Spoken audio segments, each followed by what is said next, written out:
Today we've got not one, not two, but 3 scary horror films that are related to Santa while it's the Christmas period. It's called 3 True Santa Claus Horror Stories that is animated. 3 true Santa stories with Santa in them. True? I don't think so. But we're going to check them out anyway. Okay, this is on a channel called IMR Scary's Tales. I do like the name of this channel because all mine's are IMR on my channels. So I like IMR, but it's nothing to do with me. But I do like the fact that it's IMR. Just thought I'd say that. If this is the first time being here, please consider hitting like and subscribe. It supports me, it supports the channel. I do appreciate it very, very much. Right, 3 scary Santa tales. Why is it hard to say? Let's just go. Story 1. My dad left before I was even born. It was my mom who raised me alone against the world. I was 10 years old that Christmas. My mom, Erica, had just finished making dinner. It was simple. Mashed potatoes, roasted chicken, and her special apple pie. She worked 2 jobs, so Christmas Eve was one of the few nights she could actually sit down and smile for a while. The lights on the tree flickered in red and green, reflecting in the windows like tiny stars. Okay. I remember how delighted she looked when she handed me a candy cane and said, "Merry Christmas, my little man." Are they that poor? Here, have a candy cane. Merry Christmas. That's it. Shut the fuck up and eat it. You know what I mean? Candy canes are nasty. They're always mint.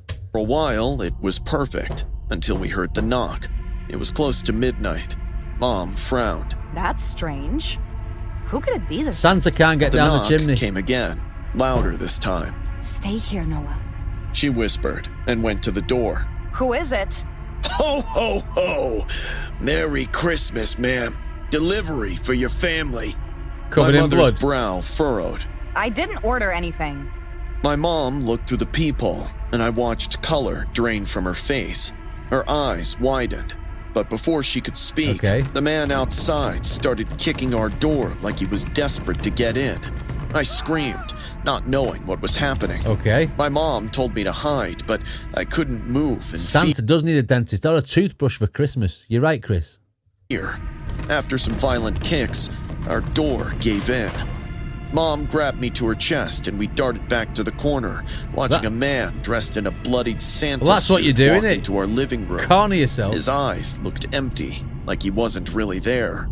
"Is this how you welcome Santa?" He growled. In his gloved hand was a long kitchen knife, glinting under the Christmas lights.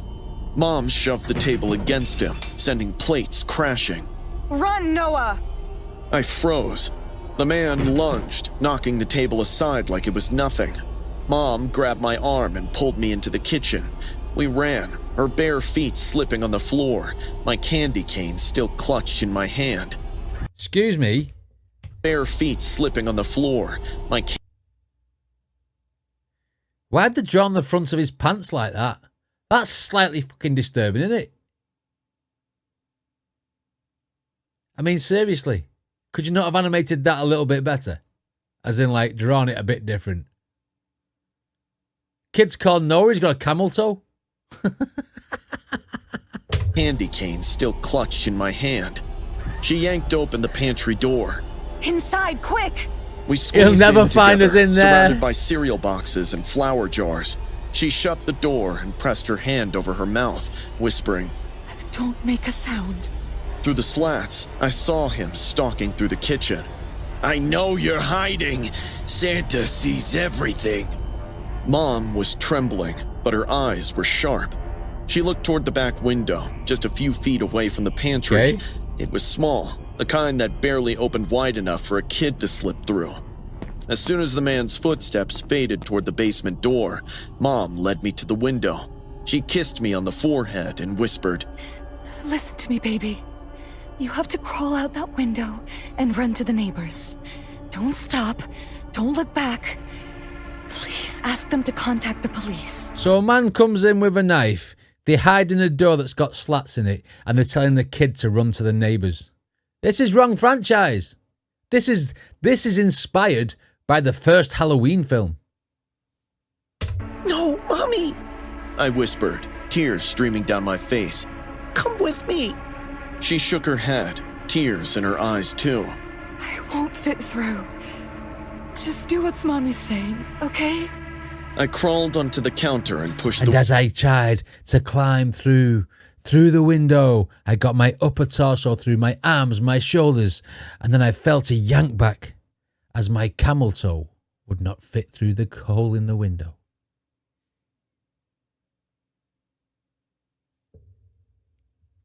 The end. window open. The cold hit my face like knives.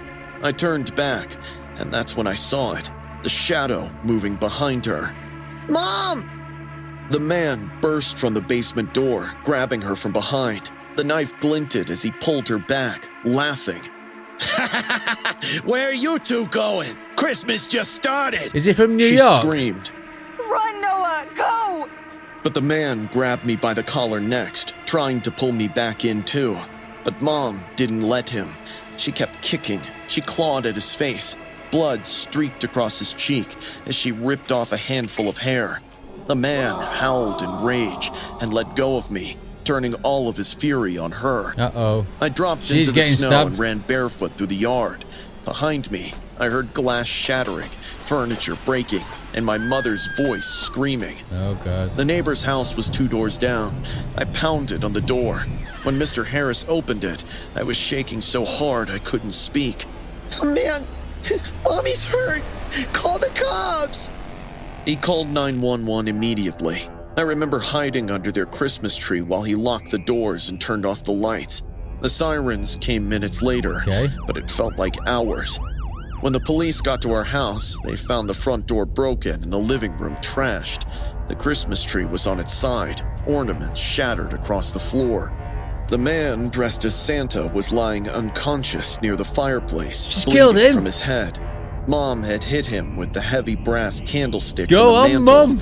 The officers said she fought like hell, but she didn't make it. Oh, They shit. found her collapsed beside him, the knife still in her side. Oh, that's She a had lost shame. too much blood before help could arrive. The cops found a picture of me crumpled in her palm. In her last breath, Oh, that's nice. all she thought of was me. It's been 20 years since that night. The cops told me later that the man had escaped from a nearby psychiatric Oh, Christ. hospital. He'd stolen the Santa costume from a donation drive hours before he broke into our home.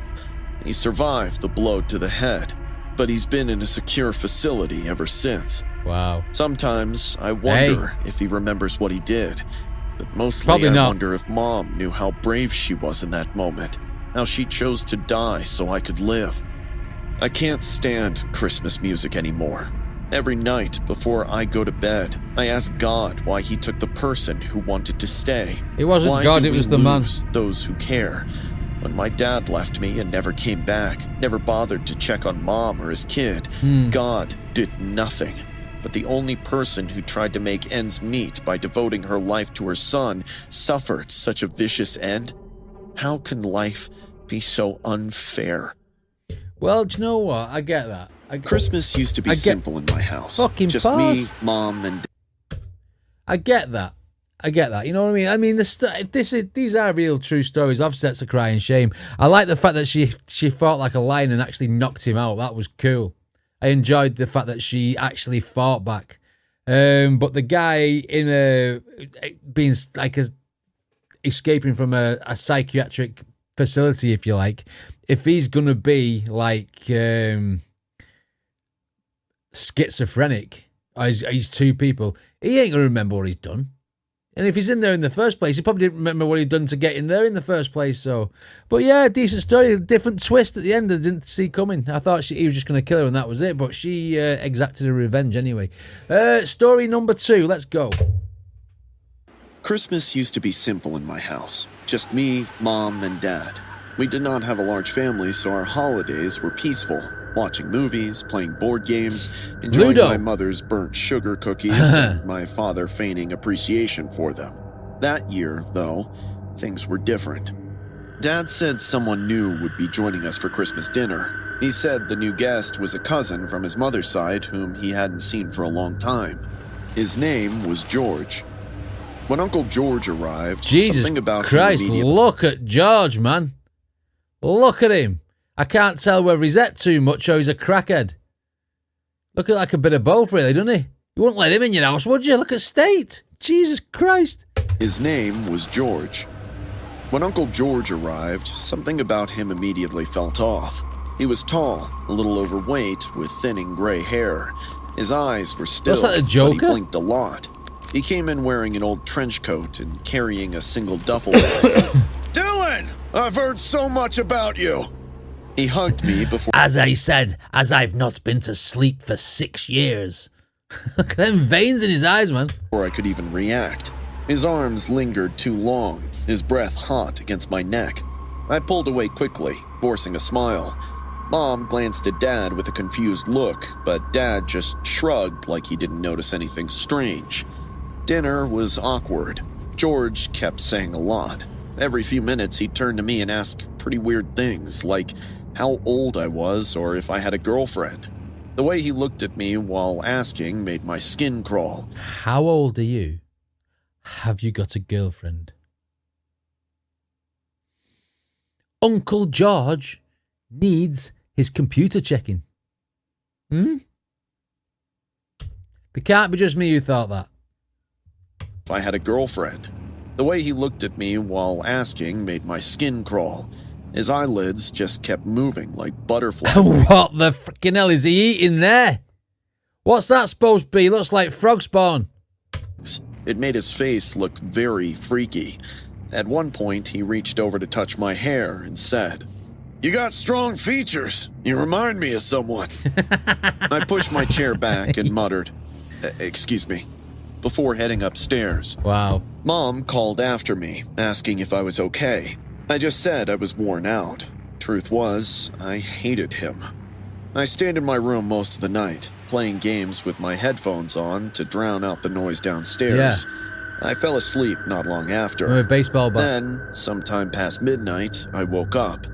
I heard some soft bat's footsteps gone. coming closer. They stopped right outside my door. My stomach dropped. The doorknob turned slowly, and the door creaked open.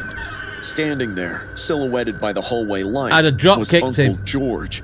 He was wearing a Santa suit, not a cheap one either. It looked old and dusty.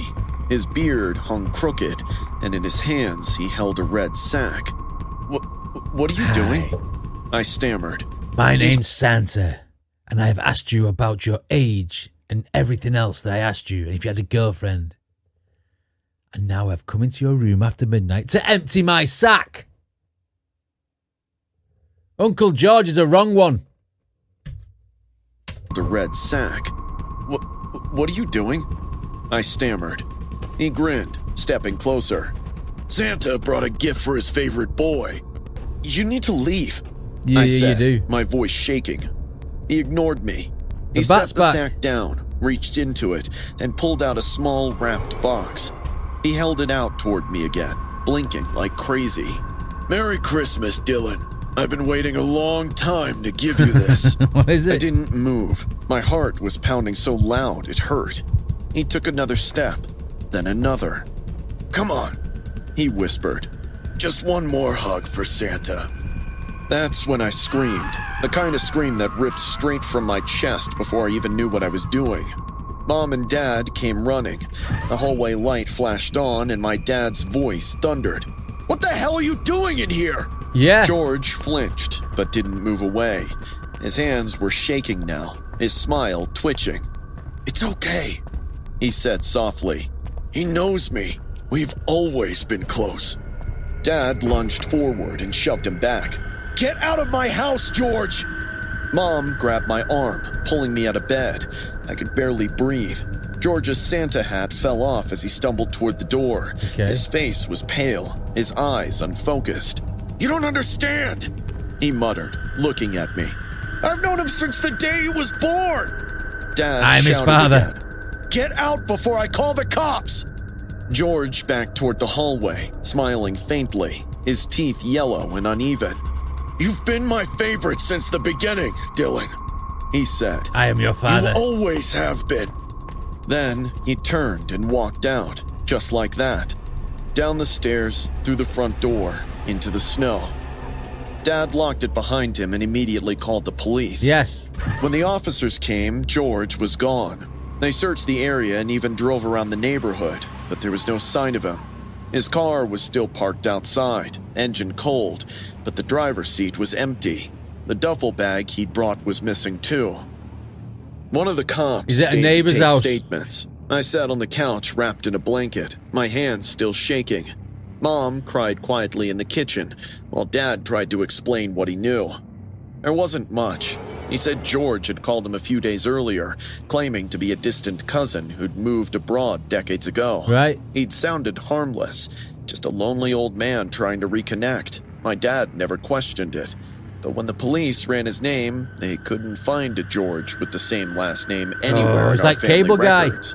Not on Dad's side, not on anyone's. Chip Douglas. No ID, no trace, nothing. What's in the package? The box George had tried to give me was still sitting on my nightstand. The officer took it for evidence, but let my parents open it later after it was cleared.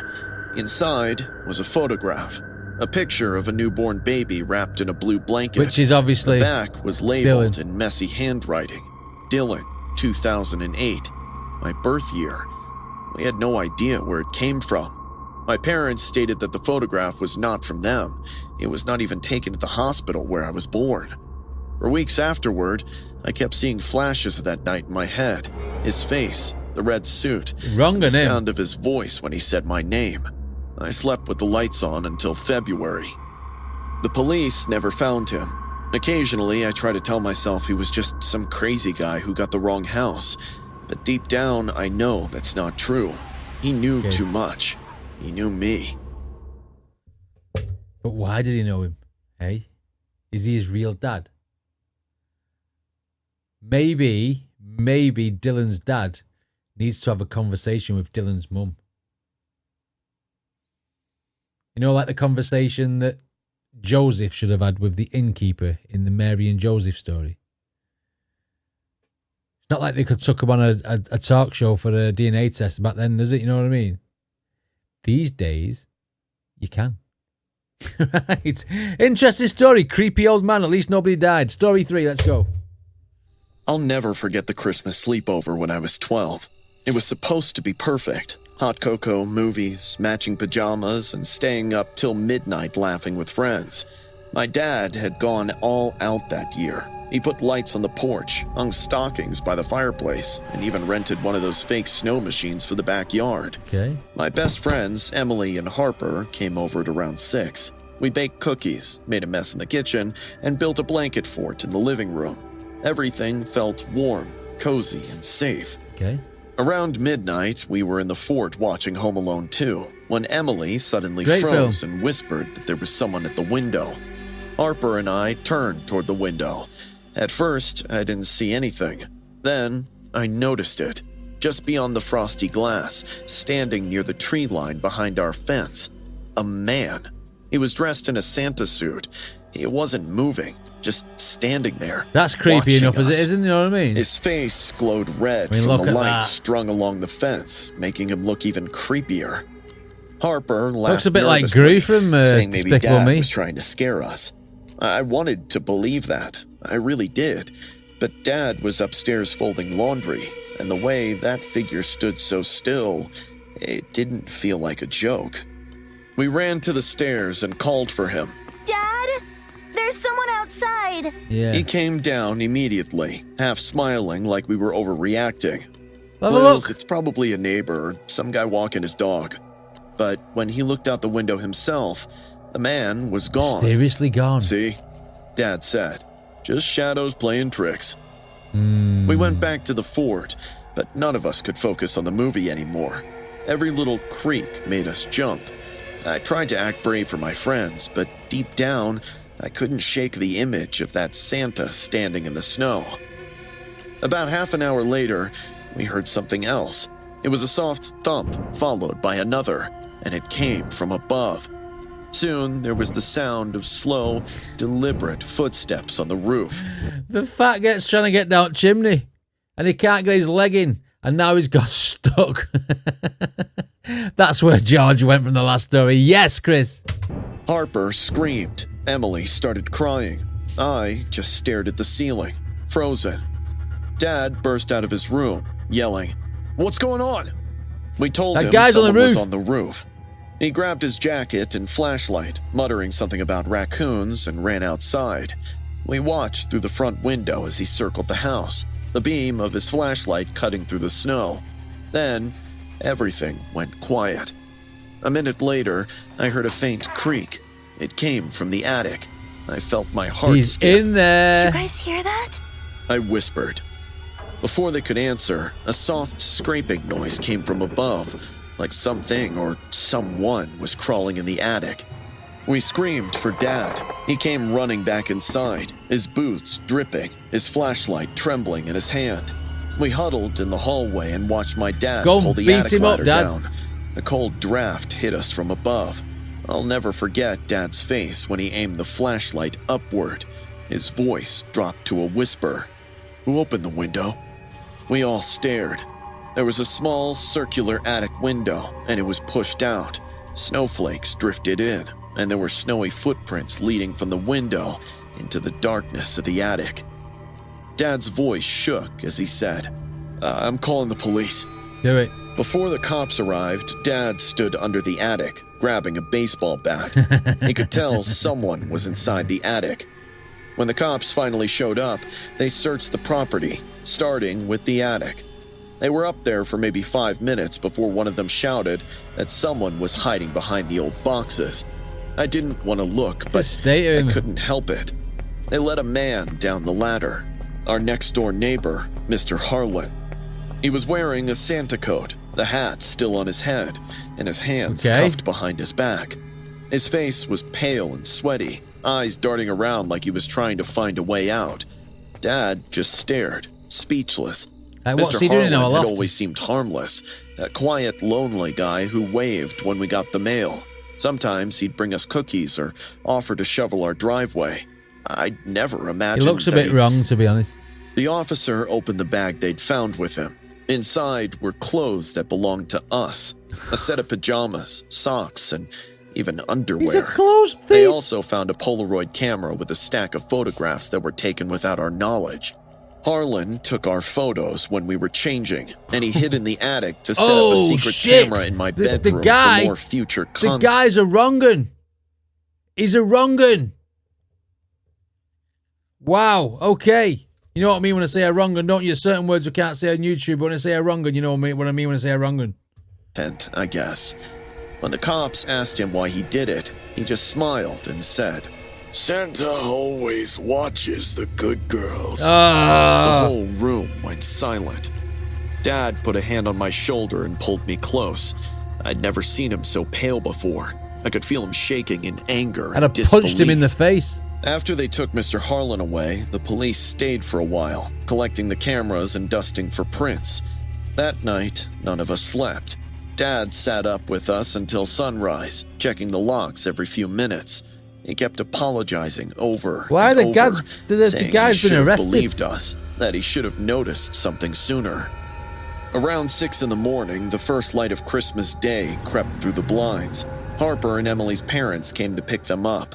Dad made pancakes, but I couldn't eat. I just kept thinking about that red suit, those And that boots on the creepy roof, man. and the scary smile on Harlan's face. Later that day, a detective called to say that Mr. Harlan had been doing this job for years, breaking into homes, filming families, and collecting memories. They found dozens of tapes in his basement of young girls and boys. I didn't go up into the attic for months. Even now, 2 The years guy needs chemical castration, is what he needs. Or have his nuts whacked off. later, I still can't fall asleep when I hear the house creak at night. Every Christmas, when the lights flicker on the roof, my chest tightens. And that's the impact that creepy old men have when they terrorize kids in that way. That was a good set of 3 stories. I mean, 3 very different stories, 3 different outcomes. One, obviously, the first one, you end up like with people dead, and the perpetrator actually caught. And the second one had a creepy man who sort of knows him, but we don't know why he knows him, and he disappeared into thin air after walking into a kid's bedroom, giving him a photograph.